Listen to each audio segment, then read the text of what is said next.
त्यांचा आवडता विषय, त्याच्यातही त्यांनी आधी आपल्याला त्या 10 ओव्यांमध्ये विषय मांडून दिला आहे. म्हणजे त्यांना कोणती चतुर्दश ब्रह्म अपेक्षित आहेत त्याची यादी त्यांनी 10 पर्यंत दिली आहे. अनुभवे विण भ्रम या नाव शब्द ब्रह्म. आता पहिल्या ब्रह्माची व्याख्या सुरू केली. ते म्हणाले बोलणारा पुष्कळ बोलतो, त्याला अनुभव कशाचाच नाही, ते आपलं शब्द ब्रह्म आहे असं समजावं.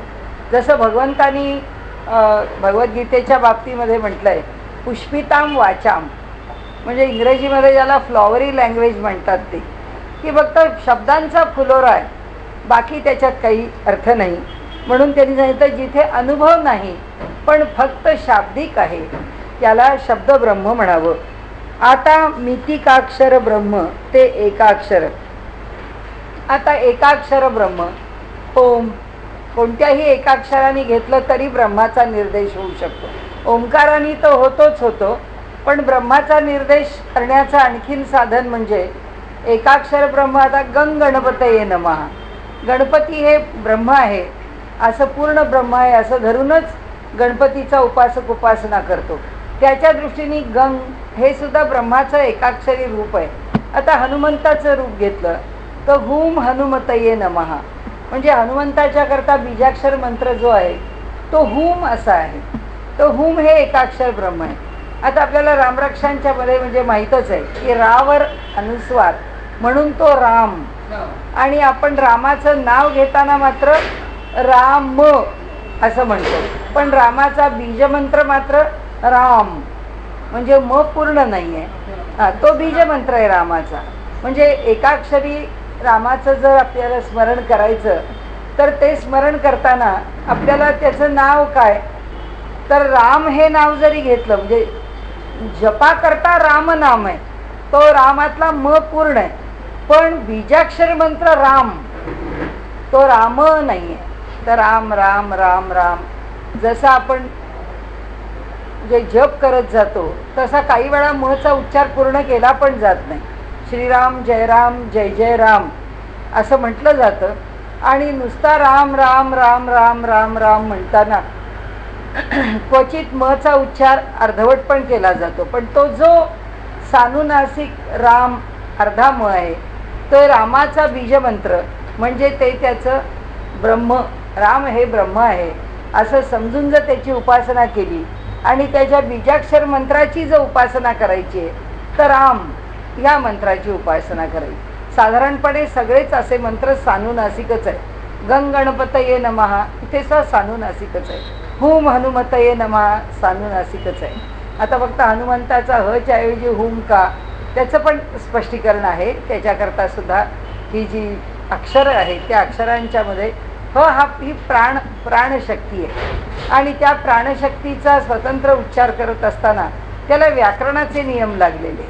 या नियमांच्या मधून हा हुम हनुमतये नमः असं झालेलं. त्याच्या फार चिकित्सेत आपण जायला नको, त्याच्यात जे बदल होतात व्याकरणामध्ये त्याच्यामधून तो हुम केलेला आहे. तर असे साधारणपणे सगळे कृष्णाचा सुद्धा बीजाक्षर मंत्र आहे. प्रत्येकजण वेगळा वेगळा विचार करतो त्या कृष्णाच्या बीजाक्षर मंत्राचा, कारण हा क्रू आहे ना, त्यामुळे क्रू यात थोडा थोडा बदल केला आहे त्यांनी. आणि म्हणून कृष्णाच्या बीजाक्षर मंत्रामध्ये क्रू या शब्दाने बीजाक्षर मंत्र न घेता त्याला वासुदेव म्हटलं आहे. त्याला पूर्ण ब्रह्म धरून त्याचं कोणतंही श्रीधर, अच्युत, माधव, गोविंद ही जी नावं आहेत ही नावं विशेष प्रभावी धरली. तिथे वेगळा बीजमंत्र धरून त्याची उपासना अशी फार करत नाहीत, मांडत नाहीत, म्हणजे अशी पॉप्युलरली आपल्याला बघायला मिळत नाही. आता अगदी मंत्राचं शास्त्र म्हणूनच मांडायचं तर त्यांनी त्या कृष्ण शब्दावरती पुष्कळ शब्दच्छल केला श्रीरामजी शर्मांनी. पण ठीक आहे, कृष्णाचा आपला ओम नमो भगवते वासुदेवाय हा सगळ्यात उत्तम 12 मंत्र आहे. तो काही बीजाक्षर मंत्र नाही आहे, तो माला मंत्र आहे, आणि त्यामुळे तो मंत्र विशेषतः उच्चारला जातो. तर असं त्यांनी इथे म्हटलं आहे की मितिकाक्षर ब्रह्म ते एकाक्षर. खम शब्दे आकाश ब्रह्म, आकाश हे ब्रह्माच्या पुष्कळ जवळ आहे म्हणून खम शब्दाने आकाशाचा निर्देश केला जातो, आणि आकाश हे जे ब्रह्म आहे त्या ब्रह्माचा विचार मांडला जातो, आणि म्हणून खम म्हणजे आकाश. आता आकाश हे ब्रह्म का मानलं, तत्वज्ञानाने मानलं. कुठे बांधलं गेलं? उपनिषदामध्ये त्याची चर्चा केली. कशा करता केली? ब्रह्माच्या संदर्भामध्ये चर्चा करताना ब्रह्म कशासारखं याचं वर्णन करताना आणि ब्रह्माची लक्षणं सांगताना त्यांनी जी लक्षणं सांगितली त्या लक्षणांच्या मध्ये त्यांनी जे मांडलंय ते सूत्र असं आहे, आकाशस्तद्लिंगात. म्हणजे ब्रह्माचं वर्णन कुणाच्या जवळजवळ जातं? तर ब्रह्माचं वर्णन आकाशाच्या जवळजवळ जातं. सगळे ब्रह्माचे गुण आकाशात दिसतात. नाही कोणता गुण? चैतन्य. आकाश जड आहे, ब्रह्म चैतन्यमय. म्हणून आकाशाची उपासना सुद्धा ब्रह्म म्हणून करता येते. आता पुढे महदाकाश व्यापक धर्म. महत आकाश त्याचा व्यापक धर्म आहे. आता बोलिले सूक्ष्म सर्व ब्रह्म. आता पुढे सूक्ष्म हे ब्रह्म आहे. याच्या सूक्ष्म कोणताही सूक्ष्म विषय घेऊन त्याचा अभ्यास करणे हे ब्रह्माचं स्वरूप आहे. आता सूक्ष्मता जसं तुकाराम महाराजांनी म्हटलं आहे की अणुरणीया थोकडा तुका आकाश आहे एवढा. म्हणजे अनुभवाची जी व्याप्ती आहे ती व्यापक रूपामध्ये पण आहे आणि अगदी सूक्ष्म रूपात पण आहे. आता याच्याकरता उपनिषदांचं वचन कोणतं आहे? ते अणोरणीयान महतो महीयान. उपनिषदांनी वर्णन केलं आहे की परमात्मा कसा आहे? अणुपेक्षा पण सूक्ष्म आहे आणि कोणत्याही महान गोष्टीपेक्षा सुद्धा तो व्यापक आणि मोठा आहे. आणि म्हणून त्यांनी इथे म्हटलंय की आता बोलिले सूक्ष्म सर्व ब्रह्म पंचभूतांचे कुवाडे जे जे तत्व दृष्टी पडे ते ते ब्रह्मची चोखडे बोली जेता आहे. आता ही जी पंचमहाभूत आहेत ती प्रत्येकच ब्रह्मस्वरूप आहेत. त्याची उपासना केलेली आहे. तेजाची उपासना सूर्याच्या रूपाने गायत्री म्हणून करतो. आकाशाची उपासना आपण विष्णू ही देवता आकाशाचं प्रतीक म्हणून करतो. वायूची उपासना रुद्र हे त्याचं प्रतीक, त्या रुद्राचं आणखीन लौकिक प्रतीक म्हणजे शंकर शिव म्हणून उपासना करतो. तिसरं तेज तत्व सूर्य सविता आणि त्याचं आणखीन मंत्रमय रूप गायत्री. तिला सावित्री असं म्हटलंय. ती सावित्रीची उपासना गायत्रीची उपासना ही आपल्याकडे तेज तत्वाची केली जाते. जलतत्वाची उपासना जलाची उपासना सुद्धा श्री लक्ष्मी देवी ते जे श्री सूक्त आहे त्यामध्ये वर्णनच केलेलं की तुझ्या अंगावरती दोन्ही बाजूनी हत्ती पाण्याचे सारखे फवारे टाकतायत आणि तू सारखी भिजलेली आहेस आणि जलधारांनी युक्त आहेस. जलात तुझा निवास आहे, जल हे तुझं अधिष्ठान आहे वगैरे वगैरे. म्हणजे जलाची महाभूताची उपासना ही ब्रह्म म्हणून आहे. आणि खाली पृथ्वी तत्व आहे तिथे गणपतीची उपासना गणेश उपासना ही पृथ्वी उपासना आहे असं म्हटलं. त्यामुळे पृथ्वी उपासना पण केली गेली, जल उपासना पण, तेज उपासना पण, वायू उपासना पण आणि आकाशाची पण. ते म्हणतात इथे पंचभूतादी मायेते चैतन्याची नाही वर चुकून खाली आहे. पंचभूतांचे कुवाडे जे जे तत्वदृष्टी पडे ते ते ब्रह्मची चोखडे बोली जेत आहे. ते सगळं ब्रह्मरूपच आहे. याला आधार काय? या नाव सर्व ब्रह्म. व्याख्या पुरी करू म्हणजे सर्व ब्रह्म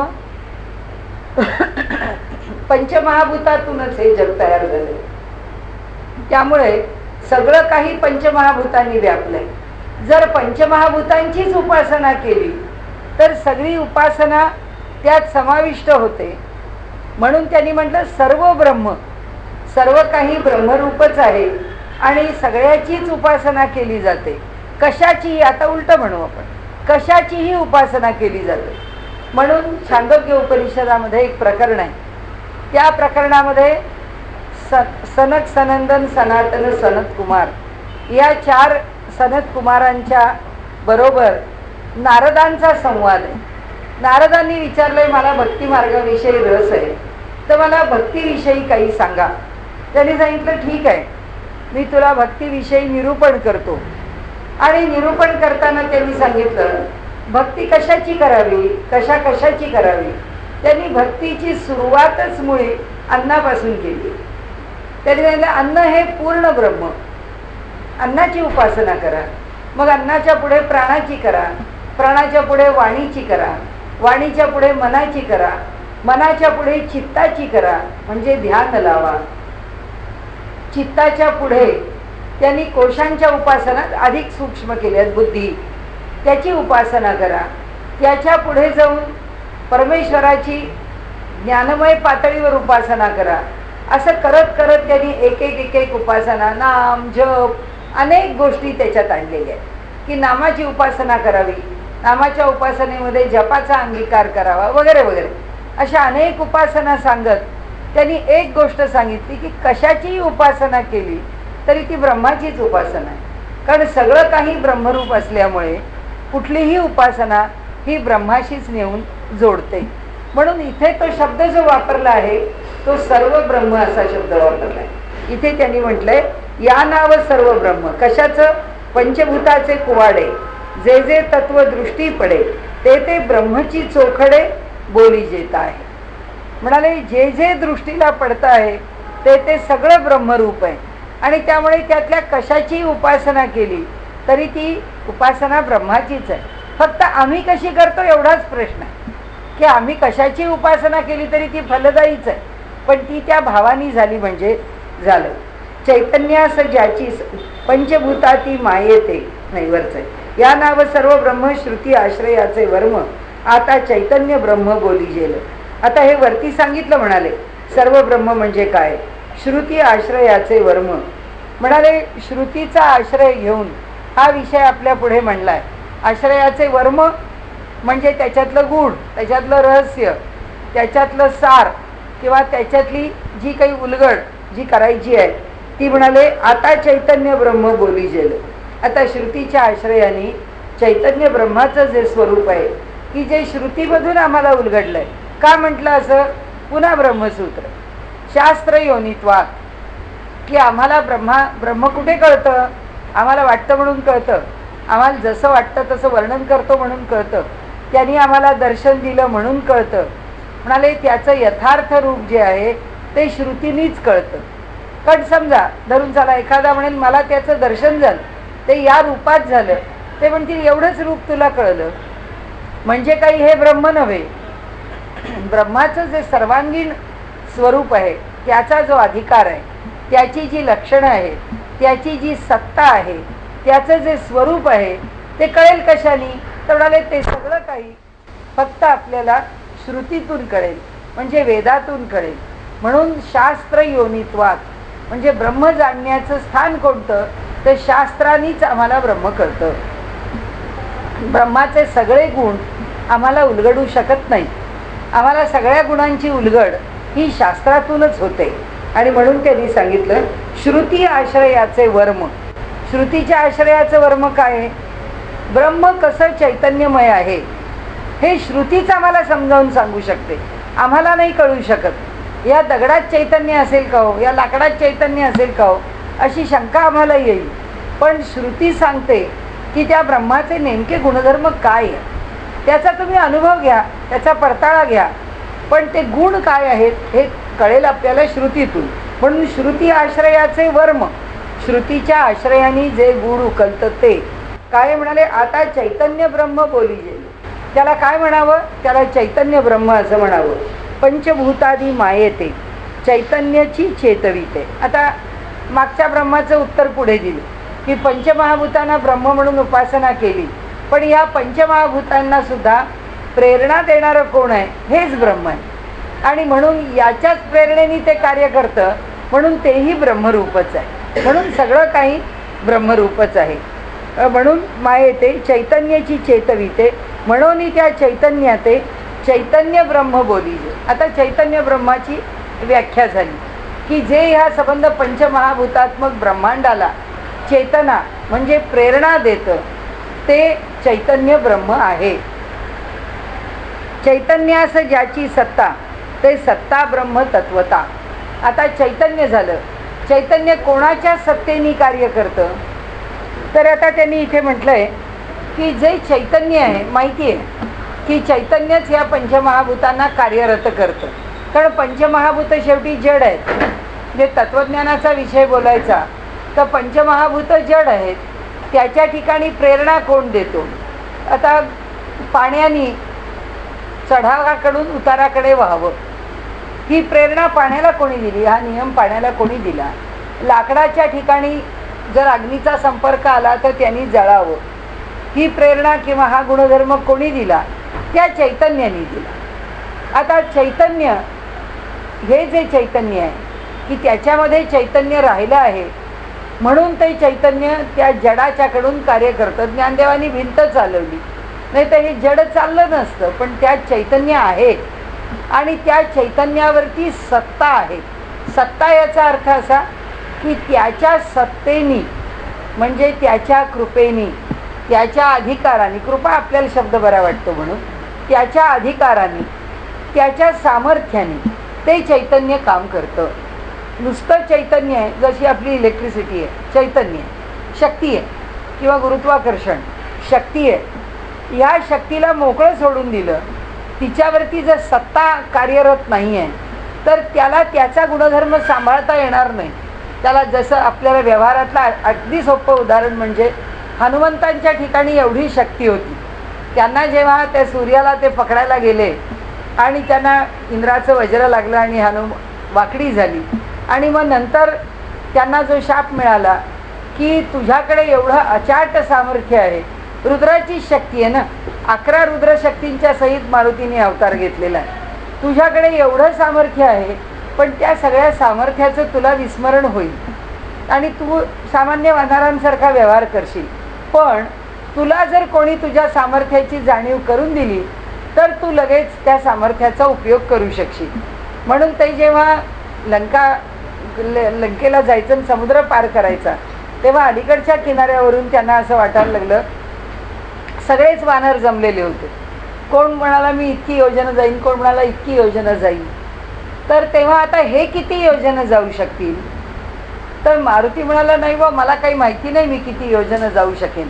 तेव्हा जांबुवानांनी म्हणजे तो जो वानर आहे त्यांनी सांगितलं, तो सगळ्यात वृद्ध आहे, त्यांनी सांगितलं की हे मारुती तुला शाप मिळालेला आहे आणि त्या शापामुळे तुला कळत नाही आहे की तू किती अंतर जाऊ शकतोस किंवा तुझं सामर्थ्य काय आहे. तर तुझ्या सामर्थ्याची मी तुला जाणीव करून देतो. असं म्हटल्याबरोबर मारुतीने सांगितलं हो बरोबर आहे मी करीत. मग कसा जाईन? तर त्यांनी सांगितलं जाताना मी समुद्राला समांतर जाईन, समुद्राच्या वरून मी समांतर जाईन आणि येताना मी आकाशातून येईन. म्हणजे सामर्थ्य सगळ्याच प्रकारचं त्यांच्याकडे होतं. हे ज्याला सामर्थ्य म्हणतो ते नुसत्या चैतन्याकडे नाही आहे. म्हणजे आमच्याकडे मीटर लावलेलं आहे पण आपल्या घरात सगळं इलेक्ट्रिक फिटिंग पण केलेलं आहे, पण त्या मीटरचं आणि याची जोपर्यंत जोड होत नाही तोपर्यंत हे काही चालू शकत नाही. म्हणजे याच्यामध्ये चैतन्य खेळवलं आहे की नाही? चैतन्य खेळवलं आहे, म्हणजे ती इलेक्ट्रिसिटी खेळवण्याची सोय केली आहे. पण त्या इलेक्ट्रिसिटीच्या ज्या दाबाने याच्यामध्ये येऊन तिने नियंत्रण करायचं, याची जी सत्ता आहे की तुमचं मीटर आम्ही सील करून टाकलं की काही उपयोग नाही, हे सगळं असून हे एकमेकांना जोडलेलं असून उपयोग नाही, पण ते मीटर चालू झालं पाहिजे. म्हणजे ते चालू होणं म्हणजे त्याची सत्ता कार्यरत होणं. तर ती सत्ता कार्यरत झाल्याशिवाय त्याचे गुणधर्म प्रकट होणार नाही. म्हणजे लोखंड आहे, लोखंडाचा गुणधर्म जर चुंबकाला आकर्षित होणं हा आहे, तर लोखंडाला दिलेली ही चैतन्य शक्ती जी आहे ती शक्ती सत्ता आहे म्हणून कार्यरत. आम्हाला पण सगळी शक्ती देऊन पाठवलेलं आहे. आमच्यामध्ये पण धरून चालू चैतन्य आहे, धरून चालू नाही आहेच, कारण ईश्वर सगळ्यांच्यामध्ये आहेच आहे, परमात्मा आहेच आहे निवास करून. म्हणजे देहात चैतन्य नाही आहे असं नाही आहे, पण सत्ता नाही आहे त्याच्यावर. सत्ता नाही म्हणजे त्याला कार्य करण्याचा आदेशच नाही आहे. म्हणजे एखादा जर देह पडलेला आहे आणि तो मृत आहे तर त्या देहामध्ये चैतन्य आहे की नाही आहे? कारण जगात सर्वदूर चैतन्य भरलं आहे, ते त्यातही भरलं आहे. मग त्यात भरलेलं काय नाही आहे? त्यात नाही आहे ती फक्त सत्ता नाही. कशाची सत्ता नाही आहे? त्या जीवाकडून कार्य करून घेण्याची सत्ता नाही. का नाही आहे? त्याची कारणं वेगळी आहे. त्याचं कारण एकच आहे की त्या देहाने भोगण्याचं कर्म जे आहे ते भोगून आता संपलेलं आहे. आता त्या देहाचं प्रयोजनच संपलं, त्यामुळे ती सत्ता त्याला कार्य करायलाच लावत नाही, त्या देहाचं प्रयोजन संपलेलं आहे. पण म्हणून त्यांनी सांगितलं की चैतन्य जरी भरून राहिलं तरी त्याच्यावर सत्ता ब्रह्म आहे. तर तिथे पुढे ते म्हणतात चैतन्यास ज्याची सत्ता ते सत्ता ब्रह्म तत्वता तये सत्तेस जाणता या नाव साक्ष ब्रह्म. आता ही जी सत्ता आहे, जी कार्यरत आहे, तिला जाणणारं ब्रह्म साक्षी आहे. म्हणजे हृदयामध्ये जो परमात्मा निवास करू नये तो कसा आहे, तो साक्षी रूपानी. आणि आपल्याला असं तत्वज्ञानात सांगितलं जातं की सगळा जीवनाचा व्यवहार हा साक्षी भावानी कर. कशातही आसक्त होऊ नका, कशाशी जोडले जाऊ नका, कशाचा मोह करू नका. का करू नका? कारण त्यांचं म्हणणं असं की जो साक्षी भावानी आहे तो त्या कर्माचा लेप लावून घेत नाही, त्याला त्या कर्माचा लेप लागत नाही. म्हणजे जसं आपण आपल्याकडचं प्रसिद्ध उदाहरण आहे, आळूच्या पानावर पडलेलं पाणी हे थेंबाचा आकार धारण करतं, पण आळूच्या पानाला कणभरही भिजवू शकत नाही, ते त्यापासून लांब आहे. तसा तो ईश्वर आमच्या हृदयामध्ये बसलेला आहे, पण तो अरे अरे या देहाला आता दुःख झालं, आता काय करावं, मी काही धावपळ करावी का, म्हणजे याला जरा बरं होईल, तो ते काही करत नाही. तो नुसता आतमध्ये बघत बसलेला आहे की हा काय करतो, चांगलं करतो, वाईट करतो, यांनी काय करावं, काय करू नये, एवढंच आहे. साक्षी भावानी राहणं म्हणजे त्या त्या घटनेचे आपण साक्षी आहोत. या स्वरूपामध्ये आता जी सत्ता कार्यरत आहे तिच्यावर कोण आहे ते सांगतात. की ती सत्ता कार्य करते हे तो साक्षी ब्रह्म बघतो. चाललंय त्या सत्तेनी कार्य चालू आहे आणि ह्याचा ऑब्झर्वर, याला बघणारा हा साक्षी कोण आहे, तर हे साक्षी ब्रह्म आहे. साक्षत्व जयापासूनी तेही आकळिले गुणी, सगुण ब्रह्म हे वाणी तयासी वदे. आता ज्याच्यापासून साक्षत्व आहे म्हणजे साक्षी पण ज्याला आलेलं आहे त्याला कुठे केलंय, तेही आकळिले गुणे. आता पहिल्यांदा गुणांनी कसं समजावं, आता सत्तेपर्यंत गुण सांगितले, साक्षीचे गुण कसे सांगावे त्याचं उत्तर देता येईल. ते म्हणाले ते साक्षी ब्रह्म हृदयात आहे, त्या साक्षी ब्रह्माला कोणत्या गुणांनी समजावं, कारण आम्हाला गुणांशिवाय काहीच कळणार नाही. आमचा सगळा प्रांत गुणांमधला आहे, सत्व रज तमामधले आपण आहोत, त्याच्यापासून पंचमहाभूत आहेत. त्यामुळे हे गुण आम्हाला समजलेच पाहिजे. तर हे गुण जे आम्हाला समजायचे ते कसे समजायचे, तर ते म्हणाले हे जे साक्षी ब्रह्म आहे ते ज्या गुणांनी समजतं त्याला आम्ही सगुण ब्रह्म असं म्हणतो. म्हणजे इथे आता आम्ही याला कृष्ण म्हटला, माझ्या हृदयामध्ये कोण निवास करू नये, माझ्या हृदयात राम निवास करू नये, माझ्या हृदयात कोण निवास करू नये, कृष्ण निवास करू नये, कुणी म्हणेल माझ्या हृदयात दत्तात्रय निवास करू नये. म्हणजे काय, ते साक्षी ब्रह्म आहे, पण त्या साक्षी ब्रह्माला आम्ही एक एक रूप दिलंय. तर समर्थ तिथे म्हणतात की हे जे साक्षत्व जयापासून, ज्याच्यापासून साक्षत्व येतं, म्हणजे जो साक्षी भावानी किती आपल्याला ज्याला छेद करायचे, म्हणजे ज्याला आपण ॲनालिसिस म्हणतो, पृथक्करण किती केलं आहे बघा. म्हणजे नुसतं साक्षी म्हणून विषय सोडला नाही.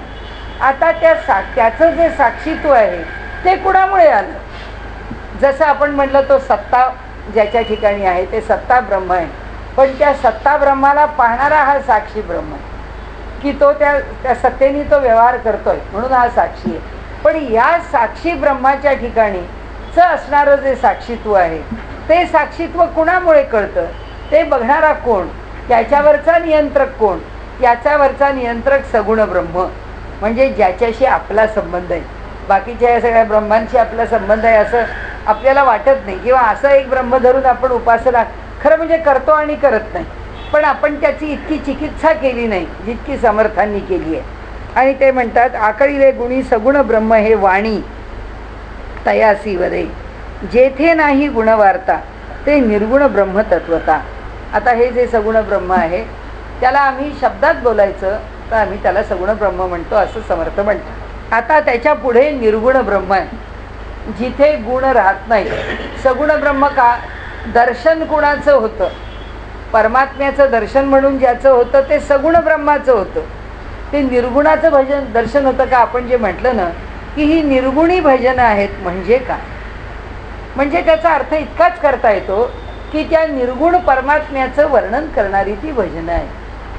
त्याचं वर्णनच करता येईल, ती कसं बघता येईल, कारण जर आम्ही गुणाशी जोडलेले आहोत आणि आमची दृष्टी या त्रिगुणांशी जोडलेली आहे, ही त्रिगुण म्हणजेच पंचमहाभूतांशी जोडली आहेत, आम्ही पंचमहाभूतांनी बनलो आहोत, म्हणजे आम्हाला ते निर्गुण ब्रह्म कसं कळेल. म्हणजे निर्गुण ब्रह्म दिसेल का, हा जो एक पुढचा प्रश्न आपण आपल्यापुरता निर्माण केला. दिसेल केव्हा दिसेल, जेव्हा आम्ही गुणांच्या पलीकडे जाऊ. ते जेव्हा गुणांच्या पलीकडचं अनुभवण्याची ताकद येईल तेव्हा निर्गुण ब्रह्माचा अनुभव येईल. मग संत काय म्हणतात? तेच म्हणतात, ते म्हणतात आम्ही सगुण ब्रह्माची भक्ती करतो आणि आम्हाला अनुभूती निर्गुण ब्रह्माची येते. का असं म्हटलं शब्दामध्ये? आपल्याला जर असं का म्हटलं, असं जर त्याचं विश्लेषण करायचं तर सगुण ब्रह्माची उपासना करतो म्हणजे काय? सत्वरज तमात्मक गोष्टींमधूनच आम्ही त्या ब्रह्माला असं जोडतो.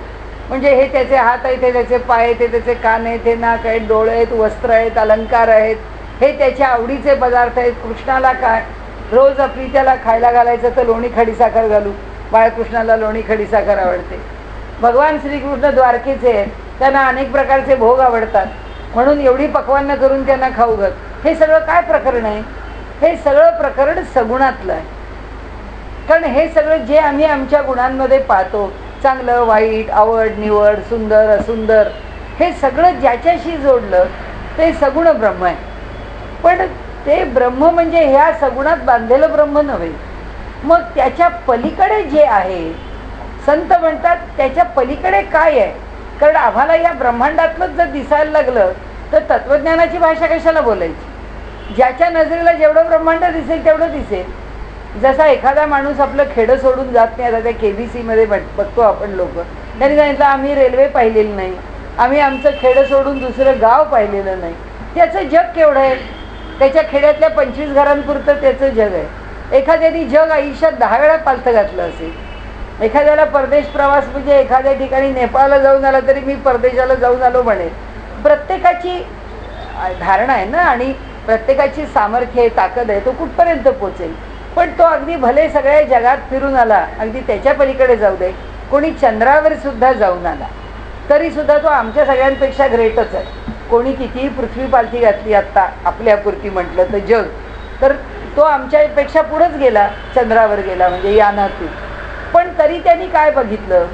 त्यांचं म्हणणं त्यांनी सगुणच पाहिजे. सगळी ही व्याप्ती आहे ना, ही सगळी सगुणाची आहे. मग ही व्याप्तीच आम्ही डोळ्यापुढे धरली आहे ईश्वर म्हणून. आता त्याचं दर्शन तो काय ह्या व्याप्तीत आहे का? तो जर या व्याप्तीत राहिला असता तर तो या जगाच्या बाहेरच राहिला नसता. तो या जगावरती सत्ता चालवू शकला नसता. तो या जगात चैतन्य रूपाने राहू शकला नसता. त्याचं सामर्थ्य याच्या पलीकडे. त्रिगुणांनी हे जग सीमित आहे, तो सीमित नाही. म्हणून संत म्हणतात की आम्ही त्याचं दर्शन घेतो तेव्हा काय घेतो?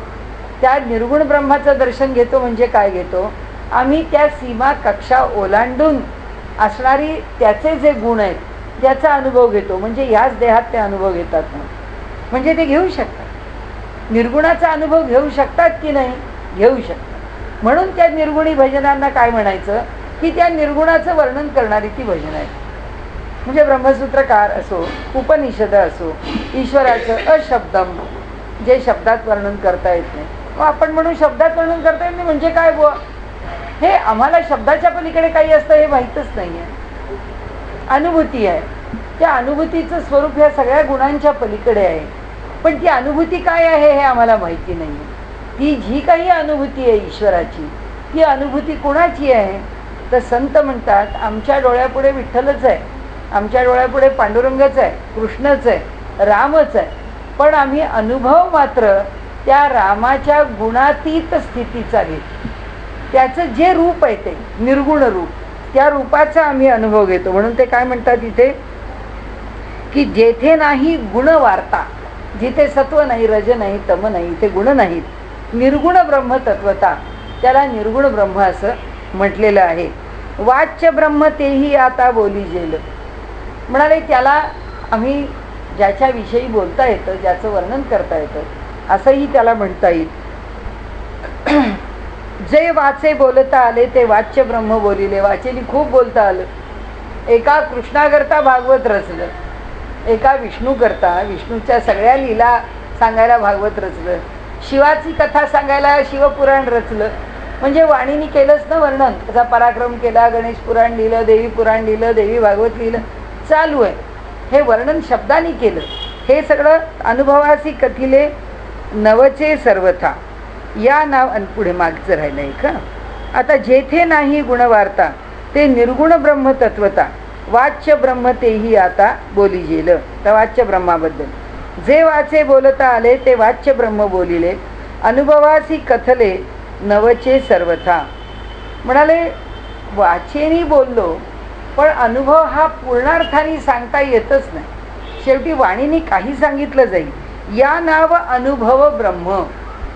म्हणजे आता सगुणाचं दर्शन झालं, सगुण बघायला मिळालं, सगुणाशी मन एकरूप झालं, हे वरवरच आहे. आपण जसं म्हणतो ती मूर्ती फार सुंदर आहे, ती मूर्ती बघितली की आपलं देहभान आरपतं, आपल्याला खूप आनंद होतो, आपलं मन त्याच्याशी एकरूप होतं. पण खूप अलीकडची स्थिती, आपल्या मनाची थोडी एकाग्रता वाढते एवढंच. आपल्या मनातले इतर विचार दूर होतात एवढंच. आपल्या मनात त्या मूर्तीच्या विषयीचे विचार प्रकर्षाने येतात एवढंच. ह्याच्या पलीकडे काही वाढत नाही. पण जे अनुभवाला येतं ते सांगतात तसं, अनुभवासी कथिले नवचे सर्वथा या नाव अनुभव ब्रह्म. की जे केवळ अनुभवाने जाणलं जातं त्याला अनुभव ब्रह्म म्हणतात. आनंद वृत्तीचा धर्म, परंतु याचेही वर्म बोलिजेल. आता आनंद हा वृत्त्यात्मक विषय आहे. आता त्यांनी थोडंसं आपल्याला किचकट ठिकाणी नेलं. थोडं आत्तापर्यंत सगळं सोपं सोपं सांगत आले की जिथे त्रिगुणाच्या कक्षेत आहे तिथपर्यंत सगुण ब्रह्म आहे, जे त्रिगुणाच्या कक्षेच्या पलीकडे आहे ते निर्गुण ब्रह्म आहे. असं आता निर्गुण ब्रह्मच अनुभव ब्रह्म आहे असं न म्हणता त्याचा जो अनुभव आहे, आता असं तरी का म्हणायचं. आता गणेश आहे, गणेशाची एक मूर्ती आम्ही उपास्य म्हणून धरली. आता त्या मूर्तीवरती मन केंद्रित केलं आहे आम्ही आणि त्याचं दर्शन घेतो, तिथे आनंद मानतो, त्या रूपाचा आनंद मानतो. पण त्या गणेश भक्ताला गणेशाचं दर्शन होताना त्या मूर्तीसारखंच होईल असं नाही. ते दर्शन त्याला त्या मूर्तीपेक्षा वेगळं होईल. त्याला बालगणेश दिसेल, त्याला एका पायावरती उभा राहून नृत्य करणारा गणेश दिसेल. काय त्याचं रूप दिसेल कोणाला माहिती, कोणत्या रूपात दिसेल. म्हणजे तो म्हणेल आपल्याला नंतर की अहो या गणेशाची मी उपासना केली, किंवा मी सारसबागेच्या गणपतीला जात होतो, किंवा मी कसबा गणपतीला जात होतो, काय त्याचे जे दगडूशेठ हलवाई गणपतीला जात होतो, पण मला जे गणपतीचं दर्शन झालं ते असं झालं. म्हणजे हे अनुभव ब्रह्म आहे. म्हणजे ब्रह्माने कसा अनुभव द्यावा हे ब्रह्माच्या हातात. तो कोणत्या रूपात दर्शन देईल हे त्याच्याकडे आहे. तो आपल्याला देताना कसा करतो, म्हणजे हे द्यायला नियम काय लावत असेल, आपली प्रकृती, हा तो त्याच्या बाजूने नियम लावत असेल. लावलाच पाहिजे, त्याच्यावर कोण सत्ता देणार गाजवणार, किंवा त्याला कोण म्हणणार असं म्हणून. पण तरीसुद्धा सामान्यतः आपण बघतो की या माणसाची प्रकृती काय, त्या साधकाची, त्या प्रकृतीला अनुसरून ईश्वराचं रूप प्रकट होत असावं असं वाटतं. की स्वामी स्वरूपानंदांचं बघितलं तर एवढा मोठ्या त्या कृष्णाची ती जी मूर्ती व्यापक रूपामध्ये त्यांना दर्शन दिलं, त्याचं जे स्वरूप वर्णन केलेलं आहे. अंतःकरणामध्ये भाव असेल, कारण आधी ते स्वतः देशभक्त होते. या सगळ्या देशाच्या विषयी त्यांच्या अंतःकरणातली जी भावना होती, कुठेतरी एक विशालतेचा संस्कार रुजलेला होता. वाटलं असेल की ह्या संबंध देशरूपाने व्यापक रूपाने त्या कृष्णाचं दर्शन व्हावं. काय माहीत नाही मनामधला कोणता प्रकृतीचा अंश, असं का म्हणायचं, कारण शेवटी या प्रकृतीलाच दर्शन आहे ना. म्हणजे कुठेतरी ती प्रकृती त्याच्यामध्ये आहेच आहे. या प्रकृतीचं दर्शन म्हणजे देहाला दर्शन नाही आहे, मनाला दर्शन नाही आहे, पण त्या बुद्धीच्या जाणीवेला तर दर्शन आहे. पण ती जाणीव सुद्धा जर प्राकृतिकच आहे तर त्या प्रकृतीला काही तिचा संस्कार असू शकेल, नसू शकेल, हे तो ईश्वर ठरवी. कारण ईश्वर असं ठरविल की या शरीरामध्ये ही आवड आहे, ही आवड आहे, तर त्याला तसं दर्शन द्यावं. एवढं तर ईश्वर त्याच्यावर कृपा करताना ठरविल की बाबा याला सगुण रूपात. म्हणून आपल्याकडे काय म्हटलंय, यमे वैश वृणुते तेन लभ्य हा तस्यैष आत्मा विवृणुते तनुस्वाम. की परमात्मा जो आहे तो ज्याला वरतो म्हणजे आपलं म्हणतो, त्याच्याच पुढे तो आपलं रूप प्रकट करतो, आपली तनू प्रकट करतो, आपला आकार प्रकट करतो. मग कसा प्रकट करतो, त्याला आपलं म्हणतो तेव्हा त्याची आवड लक्षात घेतो. असं आपलं एक तर्क करायचं. शेवटी ज्याचा त्याचा अनुभव आहे. कारण एका गणेशाची 400 रूपं आपल्याला बघायला मिळतात, जी नोंदली आहेत आत्तापर्यंत. तर ज्याला जगाने मान्यता दिली की 400 प्रकारच्या गणपतीच्या मूर्ती जगभरामध्ये सापडल्या आहेत. त्या विविधता 400 प्रकारची. मग आता 400 प्रकारच्या मूर्तींना विविधता ती आली कुठून? उगीच आपल्या चित्रकाराला वाटलं म्हणून बदललं असं नाही. जो तो सांगतो मला मयुरेश गणेशाचं दर्शन झालं, कुणाला त्या मूषक वाहनाचं दर्शन झालं, कुणाला नृत्य करणाऱ्याचं झालं, कुणाला झोपणाऱ्याचं झालं, कुणाला बालगणेशाचं झालं, कुणा गणेशाच्या कमरेवरती नागबंधन आहे, कुणावरती नागबंधन नाही आहे. असं अनेक रूपं आहेत. ती जी आवड आहे ती आवड तिथे प्रकट झाली. असो, म्हणून अनुभव ब्रह्म हे निर्गुण ब्रह्मापेक्षा वेगळं ते. म्हणजे सगुण ब्रह्माला पाहताना जाणीव दिली की ह्या गुणाच्या पलीकडे ब्रह्माचं स्वरूप काय आहे. आता त्याची जाणीव आहे, त्याचं आपण थोडंसं असं म्हणून ज्ञान पण आहे की आपण कल्पना करू शकतो की या गुणाच्या पलीकडे काहीतरी असेल. मग ती कल्पना कशाच्या आधारावर आहे? पुन्हा शास्त्राच्याच. जे शास्त्र सांगतं कल्पना कशाची केली, तो सर्वज्ञ आहे आणि तो सर्वत्र आहे. करा कल्पना. असंच झालं ना, हे गुणांच्या पलीकडे. गुण हे एका गोष्टीला एका वेळी सर्वत्र ठेवू शकत नाही. म्हणजे गुणांनी युक्त असलेले आपण ह्याच क्षणी अमेरिकेत आहोत का? ह्याच क्षणी इंग्लंडमध्ये आहोत का? नाही. ही सर्वत्रता आपल्याला नाही. आत्ता अमेरिकेत काय चाललं आहे, अमक्या ठिकाणी काय चाललं आहे, ही सर्वज्ञता आपल्याला आहे का? नाही. तो सर्वज्ञ आहे. मग आम्ही कशावरून कल्पना करतो तो सर्वज्ञ आहे याची? कारण आम्ही सर्वज्ञ असलेले पुरुष बघितलेले, म्हणजे जे ज्ञानी, ज्यांनी ब्रह्मसाक्षात्कारी पुरुष आहेत, की असे ब्रह्मसाक्षात्कारी पुरुष जगातला कानानं कोपरा जाणतात. मग त्यांना जर तो कानाकोपरा जाणता येतो, ते जर दुसऱ्याचं मन ओळखतात. मनगत ओळख हे मुंगियाचे म्हटलंय माऊलींनी तर 6व्या अध्यायामध्ये.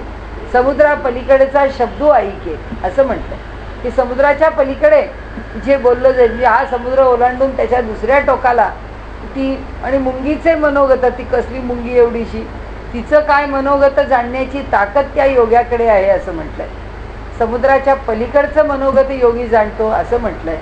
याचा अर्थ असे सत्पुरुष आहेत की जे या पंचमहाभूतांच्या गुणाच्या पलीकडचं इथेच जाणतात. म्हणजे हे जरी जग पांचभौतिक असलं तरी ह्या पांचभौतिक जगामध्ये तो परमात्मा भरून राहिलेला असल्यामुळे हे पांचभौतिक जग जे आहे इथंच या पंचभूताच्या पलीकडचं अनुभवाला येतं. हे सगळं आम्हाला समर्थानं सांगायचं आहे. तो हा विषय सांगायचा की आम्ही इथेच आहोत. हे जग पांचभौतिक आहे म्हणजे इथला अनुभव फक्त पंचमहाभूतात्मक काय का हो आहे. कुठपर्यंत आहे? जोपर्यंत सगुणामध्ये त्याची उपासना करण्याची गोडी आहे तोपर्यंत. त्याच्या पलीकडे जाऊन निर्गुणाचा ज्याला ध्यास लागला आहे किंवा सगुणाच्या पलीकडे ब्रह्म पाहण्याचं ज्याला सामर्थ्य आलं आहे, तो त्या निर्गुण ब्रह्माला पाहतो. तो जगाच्या बाहेर जाऊन पाहतो का? तो जगातच पाहतो. तो जगातच त्याचा अनुभव घेतो. संत इथेच अनुभव घेतो. आत्ता अनुभवाचा विषय त्यांनी मांडला नाही आहे. अनुभवाच्या शिवायचा विषय मांडला आहे त्यांनी. अनुभवाच्या शिवायचा काय मांडला आहे त्यांनी? की फक्त निर्गुण म्हणजे गुणाच्या पलीकडे ईश्वराची सत्ता काय असू शकते एवढा विषय मांडला आणि त्यांनी त्याला निर्गुण ब्रह्म म्हटलं. आता ईश्वराची सत्ता गुणाच्या पलीकडे कशी हे सांगून झालं. आता ईश्वराची सत्ता गुणाच्या पलीकडची असलेली अनुभवाला येणं. आता अनुभव घ्यायला हा काही गुण सोडून गेला नाही. तो काही निर्गुणात जाऊन अनुभव घ्यायला नाही गेला. तो इथे सगुणातच आहे. म्हणजे सगुणात याचा अर्थ आम्ही पांचभौतिकच आहोत. या पांचभौतिक देहातच तो अनुभव घेतो आहे. म्हणजे त्यांनी सांगितलं की ते अनुभव नावाचं जे ब्रह्म आहे ते इथे ज्या प्रकारचा अनुभव देईल त्या प्रकारचा अनुभव. आता श्रेण्या किती चढल्यावरती सगुणाच्या वर निर्गुण गेलं आणि अनुभव निर्गुणाच्या वर गेला. वर गेला का बरोबर राहिला हा विषय चर्चा करायची तर करू नये तर करणार नाही. पण समर्थांनी त्यातले छोटे छोटे बारकावे सांगितले. दर्शन काय होईल? सगुणाचंच होईल. ईश्वर त्या रूपामध्ये दर्शन देईल, समोर येईल, समोर भेटेल, असं होईल. हे सगळं जरी झालं तरी त्याला ज्ञान कशाचं होईल, त्या अनुभव कशाचा येईल? तर हा या सगळ्याच्या पलीकडचा आहे. म्हणजे हा निर्गुणाच्याही पलीकडचा आहे. म्हणजे माझे सद्गुरू अनंतराव आठवले ते म्हणाले सगळ्या चिकित्सा प्रत्येकाच्या ठिकाणी असतात. कोणी संत चिकित्सेशिवाय नाही. ज्या क्षणी त्यांना म्हटलं तुम्हाला दर्शन झालं नारायणाचं, तेव्हा नारायण कसा दिसला असं त्यांना जेव्हा विचारलं, तेव्हा ते म्हणाले की कसा दिसला म्हणजे मी काय कमी चिकित्सक नव्हतो. नारायण जेव्हा मला दिसला तेव्हा पहिल्यांदा मी त्याला असा हात लावून पाहिला. तो हात लावला तर त्याच्या शरीरातून हात आरपार पलीकडे गेला. तो त्याच्या रूपाने मला दिसतो आहे, पण त्याच्या रूपाच्या पलीकडे माझा हात जातो. त्याचं ते चैतन्यमय रूप दिसतं, त्याचं ते सामर्थ्य, हे सगळं जेव्हा समोर दिसलं डोळ्याच्या, तेव्हा म्हणाले त्याचा तो स्पर्श, त्याचं ते रूप, हे सगळं याच्या पलीकडे आहे हे जसं जाणवलं. म्हणजे सगुणाचं दर्शन झालं, पण तो ह्या सगळ्या गुणांच्या कसा पलीकडे आहे हे त्या रूपातच दर्शन झालं. ते जे रूप दिसलं त्या रूपातच तो त्या गुणांच्या पलीकडे निर्गुण आहे हा त्याचा अनुभव आहे. हा ज्याला त्याला जसा तसा येईल, योग्याला भिन्न येईल, भक्ताला भिन्न येईल, ज्ञानाला भिन्न येईल. म्हणून त्यांनी इथे सांगितलं अनुभव ब्रह्म. आता त्याच्या पुढे आता आनंद ब्रह्माचा विषय चालला की आनंद ही एक वृत्ती आहे. कारण आपण सारखं योगश चित्तवृत्ती निरोधा वगैरे वगैरे गोष्टी बोलून आपण योगामध्ये चित्ताला वृत्ती आहे, आणि जोपर्यंत वृत्ती आहे तोपर्यंत चित्ताचा व्यापार आहे. चित्त व्यापार करी, नंतर चित्ताचा व्यापार राहणार नाही. केवळ देह आहे, चित्त आहे, आणि देह आहे म्हणून व्यापार आहे. चित्त आपल्या आता कसं मला भूक लागली, मला पाणी पाहिजे, ही आत्ता या देहाची गरज आहे, त्याची मी अपेक्षा केली आहे. ही अपेक्षा कुणी उलगडली, कुणी सांगितली? मनाने सांगितली. मन म्हणालं मला पाणी पाहिजे, मनाला वाटलं म्हणून, शरीराला वाटलं म्हणून सुद्धा मन म्हणेल असं नाही. मन जर एखाद्या विषयात इतकं रंगलं तर शरीर जे जीभ कोरडी झाली आहे, शरीराला पाण्याची गरज आहे, ह्याचं भान मनाला राहत पण नाही. पण जेव्हा मन म्हणतं छे छे आता पाणी प्यायला पाहिजे, नाहीतर आपल्या शरीराला त्रास होईल, तेव्हा ते मन पाणी प्यायला उद्युक्त होतं. म्हणजे कोणताही व्यापार हा चित्तवृत्तीचा तरंग आहे, हा वृत्ती तरंग आहे. त्यांनी सांगितलं की आता तुम्हाला मी दुसरीकडे नेतो, हा अनुभव हे ब्रह्म आहे असं तुम्हाला सांगितलं. आता आनंद ही वृत्ती आहे. आता ते आपल्याला सांगतात आनंद वृत्तीचा धर्म हा मनोधर्म आहे, परंतु याचेही वर्म बोली गेलं तर हे जे आनंद ब्रह्म आहे हा वृत्तीचा धर्म आहे. तर ते म्हणाले त्याचं वर्म मी तुम्हाला सांगतो. ऐसे हे ब्रह्म आनंद. आता या ब्रह्माचं रूप कसं आनंद आहे, का सांगितलं ब्रह्माचं रूप आनंद आहे म्हणून? ते सांगण्याचं कारण एकच आहे की उपनिषदांची जी वचनं आहेत, ही वचनं काय आहेत? सत्यम ज्ञानम अनंतम ब्रह्म, नंतर सच्चित आनंद ब्रह्म. म्हणजे याचा अर्थ ब्रह्माची लक्षणं सांगितली. आता काय सत चित आणि आनंद ही ब्रह्माची लक्षणं आहेत. ही काय लक्षणं आहेत ब्रह्माची? तर म्हणाले ही जी लक्षणं आहेत ती लक्षणं तुम्हाला मी सतरूपाने येऊन गेलं, चितरूपाने पण येऊन गेलं. मग आता कोणत्या रूपाने यायचं राहिलं? ज्या रूपाने यायचं राहिलं आहे ते रूप जे आहे ते आता आनंद रूप राहिलं. झालं ना? सत्ता ब्रह्म सांगून झालं, चित म्हणजे चैतन्य ब्रह्म सांगून झालं.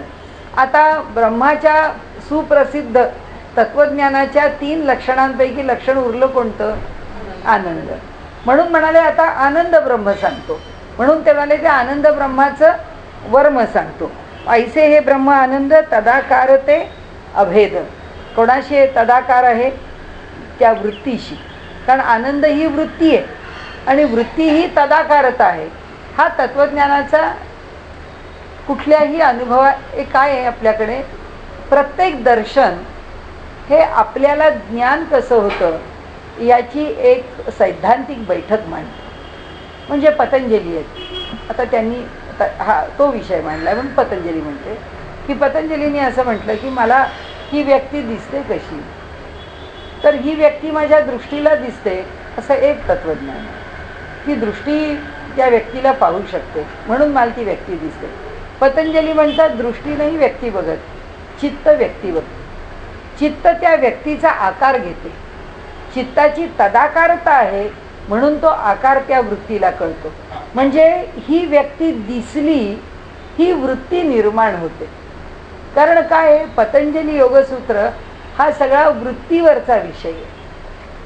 म्हणजे सगळ्या वृत्ती म्हणजे एक एक संकल्पना, एक एक विचार, आमच्या मनात उठणारे तरंग, का तरंग निर्माण होतात, त्या वृत्ती का निर्माण होतात, त्या कशातून निर्माण होतात, हा सगळा जो अभ्यास आहे हा मनोव्यापार आहे.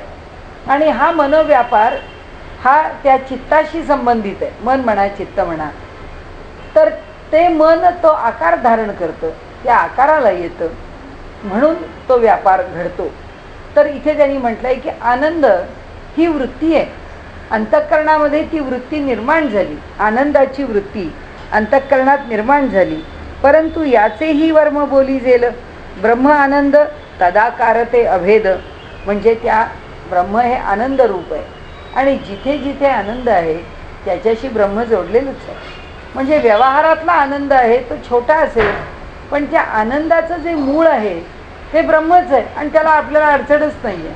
कारण सगळ्याच ठिकाणी जर ब्रह्म भरून आहे तर तिथे ब्रह्म आहे म्हणायला काहीच अडचण नाही. त्या वृत्तीत ब्रह्म आहे म्हणायला जरी व्यावहारिक आहे तरी, म्हणजे व्यवहाराची म्हणून प्रश्न आला. ब्रह्माचा आनंद झाला तर काही प्रश्नच येत नाही, तो ब्रह्मानंदच आहे. आणि म्हणून त्यांनी म्हटलं ऐसे हे ब्रह्म आनंद तदाकार ते अभेद, अनुर्वाची संवाद तुटून गेला. म्हणाले आता इथे कसं होतं की अनुर्वाची जिथे बोलता येत नाही, अनिर्वचनीय कसं आहे तर ज्या ठिकाणी संवाद शिल्लक राहत नाही ती अनिर्वचनीय स्थिती आहे, तिथे संवाद तुटून गेला. ऐसी हे 14 ब्रह्मे. तर म्हणाले हे अशा प्रकारे मी तुम्हाला शेवटचं जे 14वं ब्रह्म आहे, तुम्हाला आनंदापर्यंत ब्रह्माची लक्षणं सांगितली. आता अनिर्वाच्य ब्रह्म हे सगळ्यात शेवटचं ब्रह्म आहे, ब्रह्माचं स्वरूप आहे की जिथे आता मला बोलता येत नाही, म्हणजे बोलण्यासारखं ते ब्रह्म नाहीच आहे, ते बोलण्याच्या पलीकडचंच ब्रह्म आहे. म्हणून 14वं ब्रह्म अनिर्वचनीय ब्रह्म. आता त्यांनी सांगितलं इथे पाहता कुठे संवाद तुटून गेला. ऐसी हे 14 ब्रह्मे निरोपिली अनुक्रमे साधके पाहता भ्रमे बाधी जेना. म्हणाले ज्यांनी साधकांनी जर या सगळ्याचा विचार केला तर त्याला कधीही भ्रम पडणार नाही.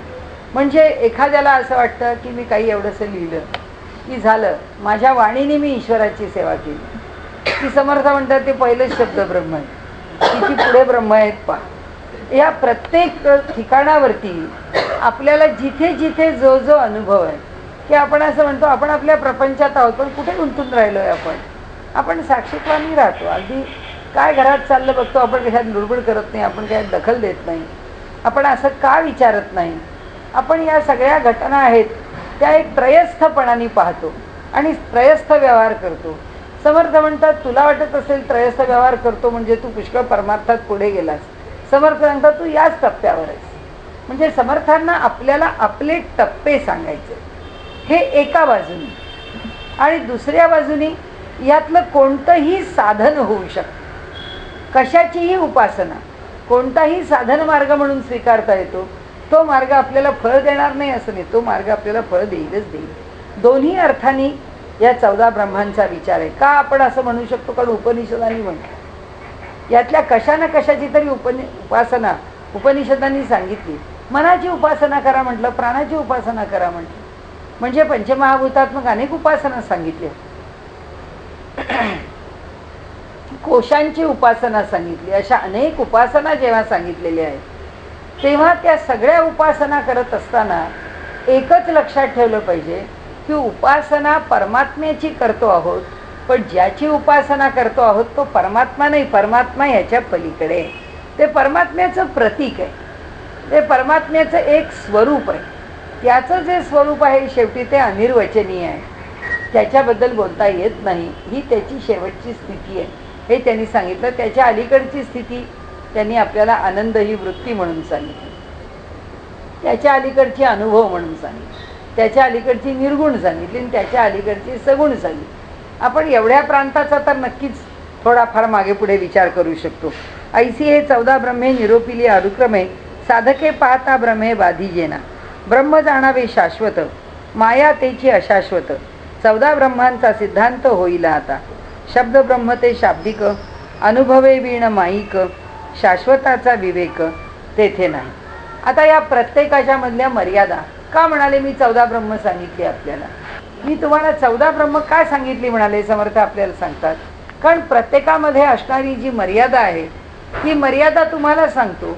म्हणजे ते ब्रह्माचं यथार्थ रूप तुमच्या समोर उभं नाही आहे. आता शब्दाला जर ब्रह्म म्हटलं, शाब्दिक आहे, अनुभवाशिवाय ते माईक आहे, मायेच्या प्रांतात आहे. म्हणून शाश्वताचा विवेक तिथे नाही. ब्रह्म हे शाश्वत रूप आहे आणि शब्द हे अशाश्वत रूप आहे. त्यामुळे शाश्वताचं ज्ञान तिथे होणार नाही. आता दुसरं, जे क्षर ना अक्षर तेथे कैचे मितिकाक्षर, शाश्वताचा विचार तेथेही न दिसे. क्षराक्षर ब्रह्म भगवद्गीताकारांचा विषय आहे. क्षर आणि अक्षर. क्षर नाश पावणार, अक्षर अविनाशी. पण म्हणाले अविनाशी आणि विनाशी हे दोन एकमेकांचे पर्यायी शब्द आहेत. म्हणजे जे विनाशी नाही ते अविनाशी आहे. पण विनाशी हा शब्द गेला की अविनाशी शब्दाला काहीच अर्थ राहिला नाही. म्हणजे अविनाशी विनाशी हे दोघांच्या पर्याया पलीकडे असणारं जे भगवंताचं शाश्वत रूप आहे ते ह्या विनाशी अविनाशीमध्ये येत नाही. म्हणून क्षर आणि अक्षर ही जी जोडी आहे, पुन्हा हे द्वंद्व आहे. आणि भगवद्गीताकारांना संबंध भगवद्गीता पाहिली तर आपल्या एक लक्षात येतं की त्यांना द्वंद्व सोडा एवढंच आपल्याला पुन्हा पुन्हा सांग. द्वंद्व सोडा. द्वंद्व जिथपर्यंत आहे तिथपर्यंत परमात्मा नाही. द्वंद्व जिथपर्यंत आहे तिथपर्यंत प्रकृतीच आहे. द्वंद्व जिथपर्यंत आहे तिथपर्यंत शाश्वत नाही. जे मूळ शाश्वत आहे त्याला पर्यायी येऊच शकत नाही. जिथपर्यंत पर्याय आहे तिथपर्यंत प्रकृतीच आहे. आणि म्हणून ते निर्द्वंद्व व्हायला सांगतात, द्वंद्वाच्या पलीकडे जायला सांगतात. आता त्यांनी सांगितलं क्षर अक्षर खम ब्रह्म ऐसे वचन तरी शून्या ते न्यासी ज्ञान नासी ज्ञान. शाश्वताचे अधिष्ठान तेथेही न दिसे. आकाश ब्रह्म तिथे काय, चैतन्य नाही म्हणून अभाव आहे. आकाश ही काही भावात्मक स्थिती नाही झाली, कारण तिथे तुम्ही शून्य पाहता, काही नाही आहे तिथे. म्हणाले भावात्मक परमात्मा तिथे निवास करतोय म्हणून भावात्मक आहे. पण आकाश आहे जे गुणधर्म घेतले, आकाश म्हणून जर लक्षणं घेतली, तिथला वजा परमात्मा वजा ब्रह्म असं जर घेतलं तर ते शून्य आहे. आकाशाला मूळ काही स्थान नाही. आकाशात ते चैतन्य आहे. आता पुढे सगळी जी मालिका सांगितली. त्यामुळे म्हणाले आकाश शाश्वत नाही, शून्याच्या ठिकाणी ज्ञान नाही. म्हणून आकाश हे ब्रह्म पण शाश्वत नाही. का नाही? आता प्रलयाचा त्यांना आवडणारा त्यांचा याच्याशीच जोडलेला तत्वज्ञानाचा विषय.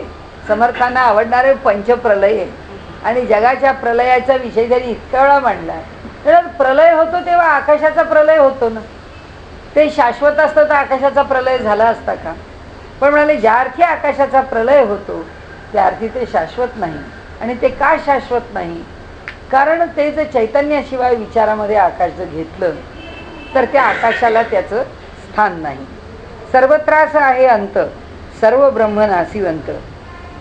प्रणय बोईला निश्चित वेदांत शास्त्री. झाले ना. त्या पंचमहाभूतांचा प्रलय आहे. हे सगळं नष्ट होणार आहे, हे सगळं संपणार आहे. आणि म्हणून वेदांत शास्त्रामध्ये हे जे सर्व ब्रह्म आहे तेही नाशवंत आहे. ब्रह्म प्रलये मांडेल जेथे भूतान्वय कैचा तेथे म्हणून सर्व ब्रह्माते नाश आहे. म्हणजे जेव्हा प्रलय होणार आहे तेव्हा सर्व ब्रह्म राहणार नाही, कारण ते पांचभौतिक आहे. म्हणाले म्हणून अचळासी आणि चळण निर्गुणास लाविता गुण आकारास विचक्षण मानितना. जे निर्माण पंचभूत ते प्रत्यक्षात नासिवंत सर्व ब्रह्म हे मात घडे केवी. ब्रह्माला सर्व ब्रह्म म्हटलं. आता काय म्हणाले? म्हणाले अचळासी आणि चळण. कुणी आणलं चळण? या पंचमहाभूतांनी. या पंचमहाभूतांच्या आधी कोण? त्रिगुण. त्या त्रिगुणांनी चळण म्हणजे चालना. म्हणजे अविकारी ब्रह्म जे आहे हे जर जग निर्माण झालं नव्हतं त्याच्या आधी ते कसं होतं? कुठलाच विकार त्याच्यामध्ये नव्हता, कुठलीच गती नव्हती. हे जग म्हणजे ब्रह्मच आहे, पण ह्या जगाला गती आहे. कारण कितीही वाटला हा क्षण थांबावा, थांबणार आहे नाही. गतिमान आहे.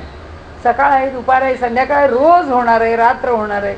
त्याच्याप्रमाणे आम्हाला चाललंच पाहिजे. ही जी गतिमानता आहे कुणी आणली त्याला?